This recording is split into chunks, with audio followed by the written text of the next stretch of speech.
Meet Element Zero, a special forces operative fighting extremists. He's one of the superheroes created by Jordanian artist Suleiman Bakhit. You see the kids in the West, they grew up on Spider-Man, Batman, Frozen. In large parts in the Middle East, kids grow up on jihad ideology. That's incredibly dangerous. See, that's what all extremists want. They want one version of the narrative, their own narrative.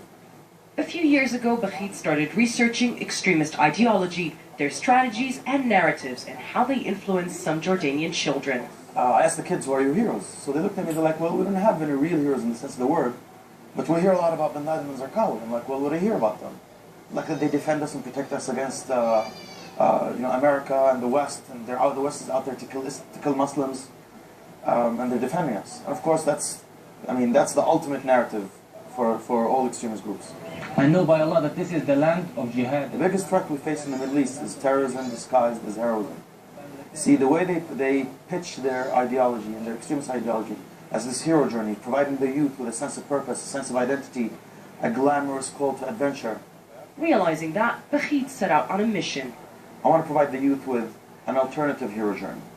Show them that, a sense of purpose, sense of identity, and an adventure in life can be achieved by service to others, by resilience, by hope, not violence and hate.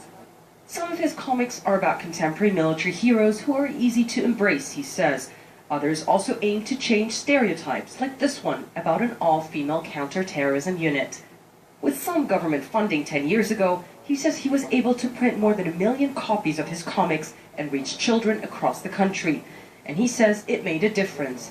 But now, with no funding, he says there's little he can do. And with a tech-savvy terror group like ISIS, Bakhit believes the need to counter the narrative now is more pressing than ever. Even if tomorrow we kill every single terrorist with the press of a button, their ideology still thrives. Their narratives and mythology is still spreading faster than ever, and it's going global. Bakhit says a few years ago his work left him with a scar across his face. And I got attacked outside my office. 2 extremists attacked me with a razor blade, and they slashed my face.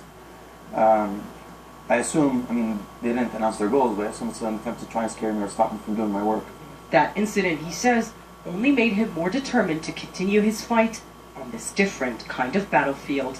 Jumana Karache, CNN, Amman.